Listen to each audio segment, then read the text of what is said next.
Today we're going to talk about childbirth. How exciting! Anyway, if you are new here, my name is Kara. Welcome to my channel.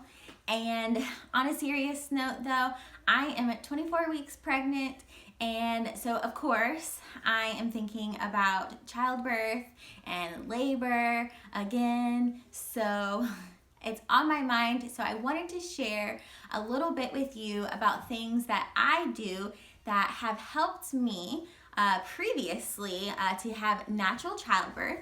So I have actually given birth naturally 2 times. I have 2 beautiful girls, and our births were fabulous. I love them. They were great. Literally, I wouldn't change anything, to be honest. So I came up with 5 things that I do that I wanted to share that I think will be helpful for you or for a loved one if they are preparing for birthing and labor as well. So let's go ahead and get started.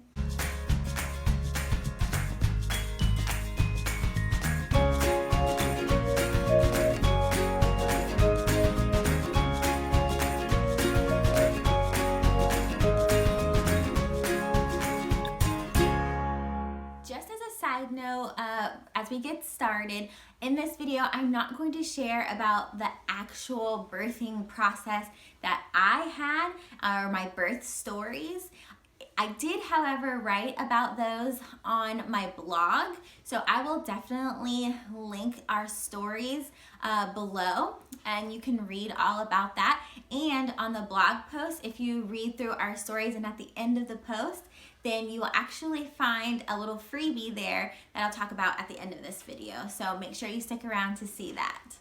Okay, so number 1, we need to prepare our bodies ahead of time. Like from the very beginning of pregnancy, we need to prepare our body for that end result that we want. So to have a good delivery and a good birth, right? And a healthy baby, obviously. But so we need to make sure that we are getting enough nutrients, right? Are we eating our fruits and vegetables? I know it's really easy to just eat a bunch of sweets and junk food and stuff because that's what maybe you're craving while you're pregnant, but really it's so important that we need to eat good whole foods that are full of nutrients, and also to be taking a good prenatal vitamin. Right? So make sure you have a good prenatal vitamin. There's so many on the market, right? But some are better than others. So I definitely suggest that you do your research on that. Also, think about things that you should be eating, but also those things that you shouldn't be eating. So it's common for women to know that while you're pregnant, we shouldn't be eating like high mercury fish. We shouldn't be intaking like a lot of sugar, just minimal amounts of sugar, right? We probably shouldn't be eating any undercooked meats, and even lunch meats have some issues around them. So definitely look up different foods and items that you shouldn't be eating while you're pregnant, because that is important to concentrate on as well. I know for me personally, as soon as I find out I'm pregnant, I cut out all caffeine. So literally drop all the caffeine, cold turkey. Not very easy, but you know what? I know that is what is best for my body and for my baby, right? And you can look up things about caffeine and pregnancy and all of that, but for me personally, I choose not to. Now, occasionally, if I go out to a restaurant and their water tastes gross or something like that, I will have the occasional like sweet tea because I love sweet tea. But that's pretty much it. Everything else, I cut out caffeine. And if I am craving coffee or something, which I do, especially around the colder times of the year, then I'll just get decaf and just deal with it, right? Also, I personally choose to not eat things that have artificial colors or preservatives or anything like that. So I try not to eat those on a regular time frame basis either, but I especially cut those things out during pregnancy for sure. And I I do want more sugary foods while I'm pregnant, or even this pregnancy, I want more sour things. But I do try to limit my sugar intake for sure. I monitor it just so I make sure I'm in a good spot. Also, exercise, right? Exercise is so important. And if you don't have an exercise regimen before you're pregnant, then doing things slowly in the beginning and then throughout your pregnancy is good. Like, we should be moving. We need to be moving our bodies because labor is a tough experience on our bodies and we need to prepare ourselves for that. So for me personally, I do a lot of walking. So we'll go on walks as a family in the evening, or I might go on a walk at some point by myself as well. I try to really just keep my body moving, and I like walking as exercise, and I do try to like get my heart rate up some, but I'm not running or doing anything like that for myself, at least. I know some women who do, and they love it, and it's great, and they look amazing and are very healthy. So hey, whatever you want to do that. Just make sure that you aren't doing anything that is too risky. Okay, number 2, educate yourself on the birthing process, the stages of birth, and what you can expect in those stages, right? So everybody's body is different, right? And we all react to things differently. Birth, though, however, should go in a similar sequence, right? Similar sequences happen for those women that are giving birth, but those sequences are not always at the right time. Like, the progression of them is different for everyone, and everyone's birth is different, right? But there are some things that you can prepare for if you know about how the birthing process works and what each stage is, because you can be monitoring while you're in labor which stage that you are in, how long that stage lasts, and the different things that you should be feeling during that stage. And then, I highly believe that the more educated you are and the knowledgeable that you are about childbirth, then the better your birth will go, because you know what to expect. You won't be as fearful. At least there's always a little bit of fear, I feel like, during childbirth, but you will know what to expect. Some of that fear will be taken away because you know what's happening, you know what's going to happen next, and obviously we know the ultimate outcome. For me personally, the contractions and the actual different early stages of labor are fine for me, but there at the end, like right in the pushing stage, I always get a little bit nervous because I know it's coming and I know the baby's coming and all of that. So everybody's different, but it's definitely good to be prepared ahead of time. Number 3, learn about different options, right? So are you going to have a home birth? Are you going to have a birth center birth? Are you going to have a hospital birth? Like, what is that going to look like for you? Also, be knowledgeable about things that could happen that maybe are not on your plan. And you should be learning about different terms and how to react to different scenarios if they were to happen to you. So for me, I gave birth at a birthing center. Both of my births were birth center births, and they were fabulous. And in my mind, like, that was what was going to happen. But I needed to be educated and knowledgeable about what happens if something were to go wrong. And what if I needed to be taken to the hospital to have a C-section, or, whatever the scenario is, C-sections probably being one of the biggest things to learn about, and different terms, like I said, like what does an induction mean, and what exactly is an epidural, and do you really want one? And if you're trying to go for a natural birth, then you definitely don't want an epidural, right?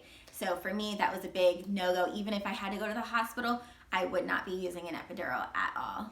And let me just tell you, if you're prepared and you know what's coming and you know what's gonna happen, you don't need an epidural. Like, it's great. Okay, not great, but you can do it. I 100% believe that you can do it without an epidural.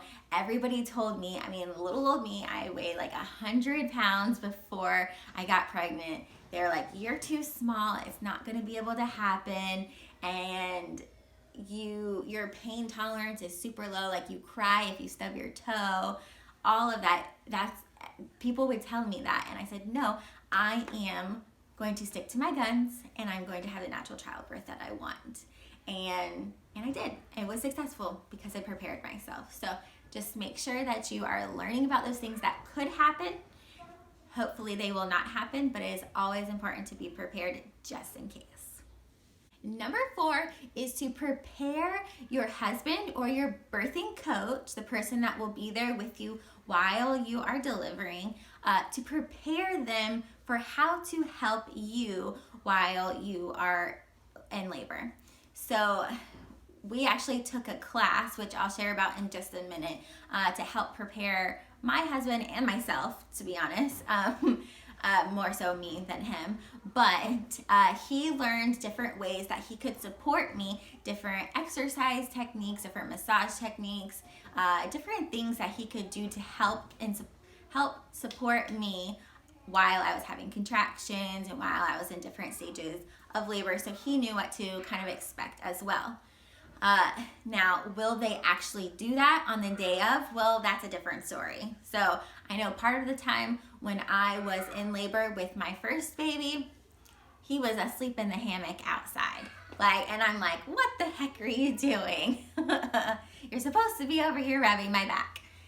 But at least when it came down to the actual pushing stage and actual delivery stage and everything like that, he was really great, very supportive, and was just right there by my side. So definitely good for that. So my husband and I, we took the Bradley birthing method class, and honestly, I highly recommend that course.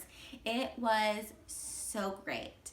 It took over a course of however many weeks, I believe it was 12 weeks or something like that, and we met with our instructor, and we went through a book and everything, and it was just amazing because it was very hands-on and very informative. It definitely went over all of the things that I just listed, which was really great because those are all things that we all need to be thinking of and preparing ourselves for. So this is the book that we read with the course. So I will link this down below so you can check it out. But Natural Childbirth the Bradley Way, very informative. Even if you don't take an actual course, then I highly recommend that you get this book and read it. And you can read it with your spouse as well, because it is also kind of termed the husband coaching method or whatever. So it goes into that in here as well. So this would be something really good for you guys to sit down and do a little book study on, or take turns reading and discussing, something like that. But I highly recommend that you get this book and read it and take the things that it says to heart, because it's really great, and I promise you will prepare you for that very special time when you are meeting your sweet baby. As I mentioned in the beginning, you can go to my blog, which is passionandthepurpose.com, and you can read about my personal natural childbirth stories. And once you read through everything, on the bottom of that post, there is a if you sign up for my emails, then you can get access to free printables that I made that helped me while I was in labor. They are scripture printables. So there's three main scriptures that I focus on while I was in labor, and it was very helpful to me. And I'm going to show you right now what those look like. So here is one of them. You can print it out on the full page, or you can print smaller ones as well. You can hang this up on a wall, or put them in like a little book to focus on, or put them in a frame, or whatever that you want to do, whatever is helpful for you.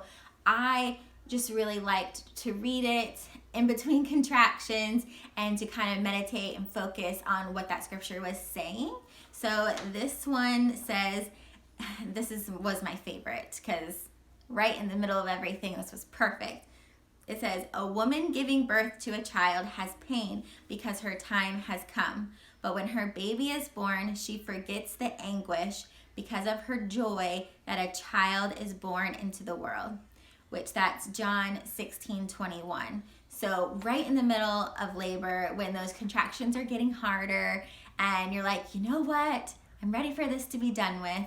Like, read this verse and I promise you it will put things into perspective. So you're gonna have pain for this little while, but the baby that is coming, you will have so much joy from that child. I can't even tell you. And then you know what? You're gonna forget about it. You're gonna forget about all of the contractions. You're gonna forget about the actual delivery, all of it. And a little bit, later down the road, you're like, okay, I'm ready to do it again. So I don't know how many times I'm gonna do it again, but we'll see. You forget about it. And I mean, there's always some aspects that you will remember, but for the most part, just focus on the joy that this child is bringing you and your family. And like I said, there are 2 other scripture verses that you can print off as well and to read and to focus on that. So important to remind ourselves of truth, and that will comfort us, right? The truth will comfort us. So thank you so much again for watching this week. I hope this was an encouragement to you. If you know someone who is getting ready to deliver a baby, or thinking about delivering their delivery process and their birthing and all of that, even if they're in the beginning stages of pregnancy, send them this video and I hope it will be an encouragement to them as well. So make sure that you are following along. Hit the subscribe button here on YouTube. Make sure to like our page on Facebook, Passion in the Purpose, and on Instagram at Passion in the Purpose. I just created a Parler as well, so if you are switching over to that platform, then make sure to find me there as well. It's just Passion in the Purpose. And again, I just thank you so much for watching this video. Thank you for keeping up with me each week. And I will just see you again next week. All right, I hope you have a wonderful day. Bye.